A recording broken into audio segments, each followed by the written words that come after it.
제가 처음 전도사 사역을 한국의 서울 방배동의 등대교회에서 중고등부 전도사로 사역을 하고 이제 교회를 떠나게 되어서 아이들에게 마지막으로 고별 설교를 한 날이 있었습니다. 그날이 저에게도 그렇고 아이들에게도 아주 아쉬운 작별의 날이었어요.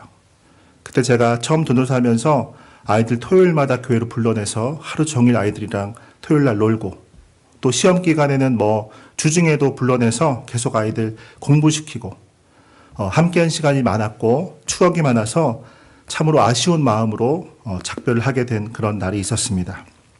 그런데 그날 새로 오시는 전도사님, 제 후임으로 오시는 전도사님이 또 바로 그날 부임을 하셨습니다. 보통은 전임자가 사임을 하면 보통은 빠르면 그 다음 주에 후임자가 부임을 하게 되는데 그 전도사님이 이제 저랑 아는 분인데 제가 있을 때 아이들에게 자신을 소개해 주기를 바라셔서 제가 사임하는 날 그분이 부임을 하시게 되신 것입니다.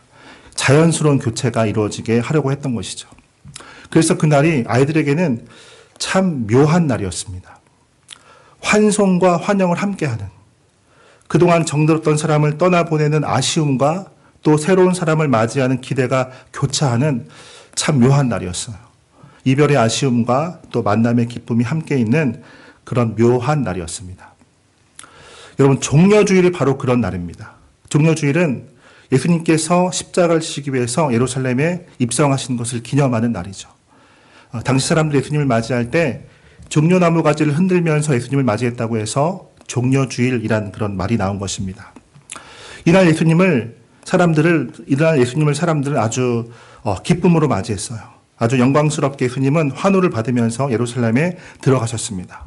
사람들은 호산나 찬송하면서 종려나무 가지를 흔들면서 기뻐했습니다. 그날은 참 기쁨의 날이었어요. 그런데 그날로부터 예수님의 고난이 시작이 되었다는 것이죠. 그날부터 시작된 그 한 주간이 예수님의 생애 마지막 한 주간, 고난 주간이 되었다는 것입니다. 예수님이 그날 그렇게 예루살렘 성에 들어가셨던 게 사실 고난을 받으러 들어가신 것이었다는 거죠. 그래서 이 종려주일을 생각할 때 참 묘합니다. 제가 그런 생각을 한 적이 있어요.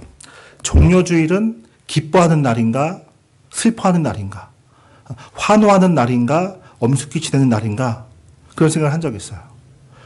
호산나 찬양하니까 기뻐하는 날인 것 같고, 근데 또 이날로부터 고난이 시작되었다고 하니까 엄숙히 지내야 될 것도 같고 잘 모르겠더라고요. 여러분, 종려주일은 기쁨과 엄숙함이 공존하는 날입니다. 예루살렘에 영광스럽게 입성하신 예수님을 기뻐하면서 동시에 나를 위해서 십자가의 고난을 당하신 예수님을 마음에 깊이 새기는 날이에요. 기쁨 속에 엄숙함이 담겨있는, 환호 속에 십자가의 고난이 스며있는 그런 날인 것이죠. 이날 예수님을 향해서 호산나 외쳤던 사람들의 그 목소리가, 호산나 그 외치는 소리가 5일 후에는 십자가에 못 박으라는 소리로 바뀌어요. 그거를 알고 이 종려주일의 풍경을 기록한 본문을 읽으면 참 기분이 묘합니다. 기쁨과 엄숙함이 함께 느껴져요. 자, 그 묘한 본문을 오늘 우리가 함께 살펴보려고 합니다. 종려주일의 풍경을 기록한 본문을 살펴봄으로써 종려주일이 주는 메시지는 무엇인지를 오늘 우리가 함께 생각해 보려고 합니다. 자, 종려주일이 주는 메시지 무엇인가? 첫째로 예수님의 낮아지심입니다. 예수님의 낮아지심. 자, 본문 1절과 2절을 우리 함께 읽도록 하겠습니다. 시작. 그들이 예루살렘에 가까이 와서 감람산 벳바게와 베다니에 이르렀을 때에 예수께서 제자 중 둘을 보내시며 이르시되 너희는 맞은편 마을로 가라. 그리로 들어가면 곧 아직 아무도 타보지 않은 나귀 새끼가 매어 있는 것을 보리니 풀어 끌고 오라. 예루살렘에 가까이 오신 예수님은 제자 중 둘을 보내시면서 말씀하셨습니다. 맞은편 마을로 가라. 가면 아직 아무도 타보지 않은 나귀 새끼가 묶여 있는 게 보일 텐데 그것을 풀어서 끌고 와라. 그렇게 말씀을 하셨습니다. 예수님께서 이런 지시를 내리신 이유가 뭔가? 예수님은 그 나귀를 타시고 예루살렘 성에 가기고자 하셨던 것이죠. 그래서 오늘 본문을 보시면 예수님은 나귀 새끼를 타시고 예루살렘 성에 들어가십니다. 그런데 왜 하필이면 나귀를 타셨을까? 말이나 마차를 놔두고 왜 나귀를 타셨을까? 그것도 나귀 새끼를 타신 이유가 뭘까? 자, 여기 말씀을 보시면 이 말씀은 BC 500여 년경에 스가랴 선지자에 의해서 기록이 된 말씀인데 예수님의 예루살렘 입성에 대해서 예언을 하고 있는 말씀입니다. 우리 함께 읽겠습니다. 시작. 시온에 따라 크게 기뻐할지어다. 예루살렘에 따라 즐거이 부를지어다. 보라, 내 왕이 내게 임하시나니 그는 공의로우시며 구원을 베푸시며 겸손하여서 나귀를 타시니 나귀의 작은 것 곧 나귀 새끼니라. 자, 이 말씀이 언제 기록되었다고요? BC 500여 년경. 그러니까 예수님이 태어나시기 무려 500여 년 전에 기록이 된 말씀입니다. 근데 예수님이 나귀를 타시고 나귀 새끼를 타시고 예루살렘에 입성하실 게 정확하게 연이 되어 있어요. 예수님은 이 말씀을 이루시려고 나귀 새끼를 타셨던 것이죠. 근데 이 말씀에 왜 예수님이 나귀를 타신다고 말씀을 합니까? 특별히 나귀를 좋아해서 뭐예요? 겸손하여서. 예수님은 왕이시지만 겸손하셔서 화려한 황금마차가 아닌 초라한 나귀를, 그것도 나귀 새끼를 타셨다라는 것이죠. 그 트럼프 대통령이 타는 의전 차량이 캐딜락 원이라고 제작비가 1,580만 불이라고 합니다. 제작비만 그래요. 판매가가 아니라. 이 차는 판매하는 차가 아니고 특수 제작한 차인데 제작비가 1,580만 불이 들었다고 합니다. 만약 판매한다면 그 가격이 얼마가 될지 모르겠어요. 이 차는 총으로 쏴도 안 뚫리는 건 당연하고 수류탄이나 로켓봇 공격에도 끄떡이 없다고 합니다. 저 안에 웬만한 의료 장비는 다 있고 이렇게 혈액도 다 준비가 되어 있다고 해요. 이걸 보면서 미국 대통령이면 이 정도는 타야 되지 않겠나 생각이 들기도 합니다. 근데 만약에 물론 그럴 일은 없겠지만 만약에 트럼프가 이 차는 나에게 너무나 과분하다고, 나는 이렇게 1,580만 불 들여서 만든 차 안 타고 2만 불짜리 엘란트라 타겠다고 그렇게 말을 한다면 얼마나 겸손한 거예요. 예수님은 왕이시지만 겸손하여서 초라한 나귀를, 그것도 나귀 새끼를 타셨던 것이죠. 예수님께서 자신을 낮추신 것입니다. 여러분, 우리가 예수님의 출생과 생애 그리고 그분의 죽음을 쭉 한번 생각해 보면 이 모든 것은 다 그분이 자신을 낮추심으로 된 일이었던 것이죠. 빌립보서 2장 5절로 11절 한번 쭉 보시면 먼저 이렇게 말씀해요. 너희 안에 이 마음을 품으라. 곧 그리스도 예수의 마음이니. 우리 보고 예수님의 마음을 품으라고 말씀을 합니다. 어떤 마음인가? 이렇게 말씀하죠. 그는 근본 하나님의 본체시나 하나님과 동등됨을 취할 것으로 여기지 아니하시고. 예수님은 본래 하나님과 동일하신 분, 곧 하나님이신 분이신데 하나님과 동등하게 계신 것을 당연하게 생각하지 아니하시고, 이어서 보시면 오히려 자기를 비워, 자기를 낮추어 종의 형체를 가지사 사람들과 같이 되셨고 사람의 모양으로 나타나셨다고 말씀을 해요. 본래 하나님이신 분이 자신을 낮추어서 인간이 되셨다는 거죠.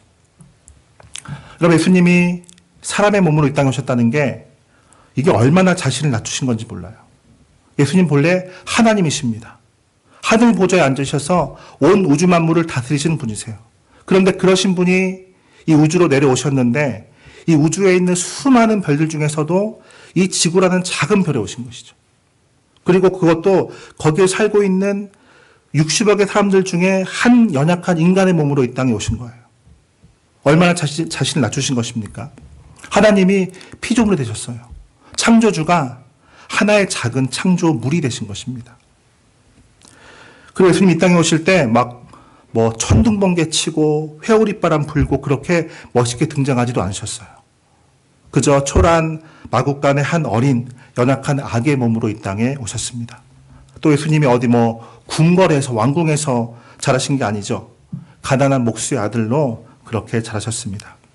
근데 이게 끝이 아니라 더욱 자기를 낮추어서 여기 말씀 뒷부분 보시면 자기를 낮추시고 죽기까지 복종하셨으니 곧 십자가에 죽으심이라. 하늘의 하나님이 인간이 되신 것도 모자라서 인간들에 의해서 죽임을 당하시기까지, 그것도 십자가에서 치욕스럽게 죽으시기까지 자신을 낮추셨다라는 것이죠. 이처럼 예수님은 자신을 낮추셨어요. 이것 우리가 예수님의 낮아지심이라고 말하는데 여기서 낮아지심이란 말을 영어로는 humiliation이라는 단어를 씁니다. humiliation, 굴욕, 모욕 그런 뜻이에요. 그러니까 예수님이 낮아지셨다는 게 그냥 위치를 조금 낮춰 앉으셨다 그런 뜻이 아니라 모욕을 당하신 거, 수치를 당하신 거 그것을 말하는 것이죠.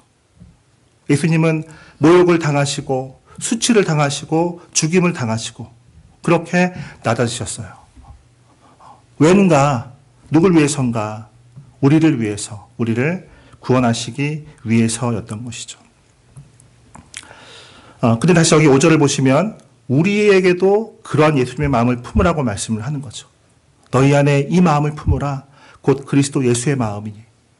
죽기까지 자기를 낮추신 예수님의 마음, 모욕을 당하고 수치를 당하기까지 낮추신 그 예수님의 마음, 그 예수님의 겸손한 마음을 우리도 품으라고, 우리도 주님처럼 겸손해져야 한다고 그렇게 말씀을 하는 것이죠. 예수님처럼 그렇게. 자, 그렇게 예수님이 자신을 낮추신 결과가 뭔가? 여기 이어지는 9절 보시면 이렇게 말씀합니다. 우리 함께 읽겠습니다. 시작.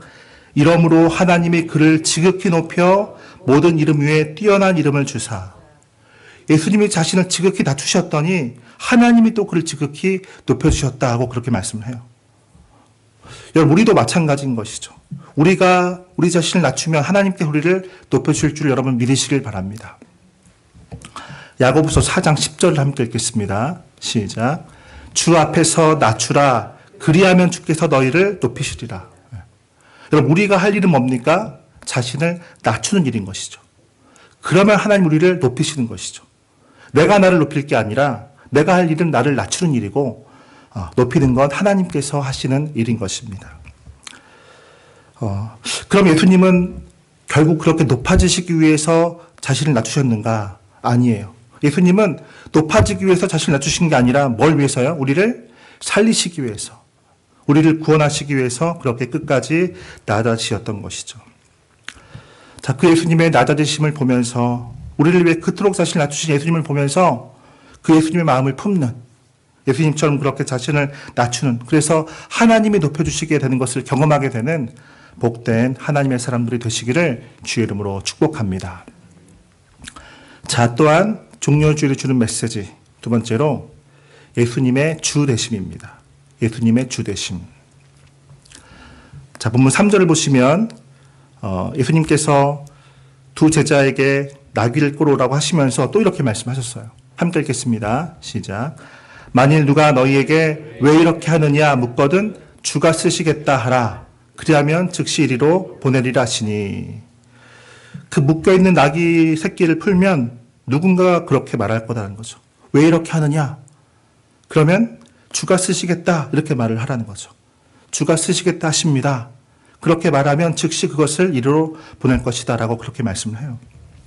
그래서 제자들은 예수님 말씀대로 했습니다. 맞은편 발로 갔더니 정말로 어느 집 문 앞에 나귀 새끼가 매어 있었어요. 그래서 그것을 풀었더니 누군가가 와서 물었습니다. 아마도 그 나귀의 주인이었을 것 같아요. 이거를 풀어서 무엇을 하려느냐? 그래서 말했어요. 주가 쓰시겠다 하십니다. 그러자 정말로 즉시 나귀 새끼를 끌고 가는 것을 허락하는 것이었어요. 여러분 보시면 예수님은 마치 그 나귀가 자신의 소유인 것처럼 그것을 요구하시는 것을 보게 돼요. 내가 쓰겠다. 내가 필요하다. 마치 그것이 자신의 것인 것처럼 그것을 요구하십니다. 제가 20대 청년 시절에 교회에서 이렇게 남자 후배 청년들을 조금 제가 거느렸습니다. 그래서 제가 목마르다 그러면 예 형님 하고 누가 물을 딱 떠왔어요. 후배들이. 제가 어느 청년을 보고 야 너 그 자켓 괜찮다. 내 옷걸이에 걸어놔 그러면 예 형님 입으십시오 하고 딱 벗었어요. 장난으로. 진짜가 아니고. 야 너 신발 새로 샀네. 그 사이즈 얼마니? 나한테 좀 작겠다 그러면 형님 제가 늘리겠습니다 하면서 막 이렇게 늘리는 시중을 했어요. 장난으로. 보니까 예수님이 그러세요. 이 나귀 내가 쓰겠다. 이거 내가 쓸게. 내가 필요하다. 예수님은 장난이 아니라 진짜로 그렇게 하신 거죠. 여러분 예수님은 도대체 어떤 분이시기에 이러실 수 있는 것인가? 예수님 어떤 분이십니까? 예수님은 모든 만물과 모든 인생의 주인이 되시는 분. 그래서 우리가 그분을 주님이라고 부르는 것이죠. 주인 주자를 써서 주님. 영어로 하면 the Lord. 예수님은 모든 만물과 모든 인생의 주인이 되신다라는 것이죠. 이것을 우리가 예수님의 주되심 이렇게 말합니다. 예수님의 로드십, 주되심 이렇게 말해요. 여러분, 그래서 우리는 우리의 삶에 대한 예수님의 주되심을 인정해 드려야 하는 것입니다. 우리의 삶에 대한 예수님의 주되심을 인정한다는 것은 예수님이 나의 시간, 또 나의 물질, 나의 재능, 나의 삶을 쓰시고자 하실 때 언제라도 쓰시도록 그것을 주님께 내어 드리는 것을 말하는 것이죠. 내 인생의 주인이 내가 아니라 예수님이라는 것을 인정하고 나의 모든 것을 예수님께 내어 드리는 것을 말하는 것입니다. 여러분 보시면 우리의 인생은 우리의 삶에 대한 예수님의 주되심을 인정해 드릴 때 가장 값진 인생이 될 수가 있어요. 이 오늘 본문에 나온 이 나귀를 한번 보시면 예수님은 이 나귀가 어디에 서 있었고 무엇을 하고 있는지를 다 알고 계셨어요. 그렇죠? 어디에 매어 있는 걸 다 알고 계셨죠. 마찬가지로 예수님은 우리 한 사람 한 사람이 어디서 무엇을 하고 있는지 다 알고 계시는 분이시다라는 거죠. 그리고 예수님은 그 나귀를 어떻게 쓸 것인가 하는 계획을 가지고 계셨습니다. 나귀 한 마리에 대한 사용 계획을 다 가지고 계셨어요. 마찬가지로 예수님은 우리 한 사람 한 사람을 어떻게 쓰실 것인가 하는 그런 계획을 다 가지고 계시다라는 것입니다. 그래서 예수님은 그 나귀의 주인에게 말씀하셨어요. 내가 쓰겠다. 이에 나귀의 주인인 것을 예수님께 내어 드렸을 때 이 나귀는 창조주를 모시는 자기의 등에 하나님을 태우고 가는 세상에서 가장 값지게 쓰임받는 나귀가 되었어요. 여러분 생각해 보십시오. 나귀로 태어나서 이렇게 이보다 더 값지게 쓰인 나귀가 또 있었겠습니까? 창조주를 모시는 하나님 자신의 등에 태우는 가장 값지게 쓰임받는 나귀가 되었어요. 주님께서 쓰시고자 하실 때 그것을 주님께 내어드렸더니 주님의 주되심을 인정해 드렸더니 이렇게 값지게 쓰임을 받게 되었던 것입니다.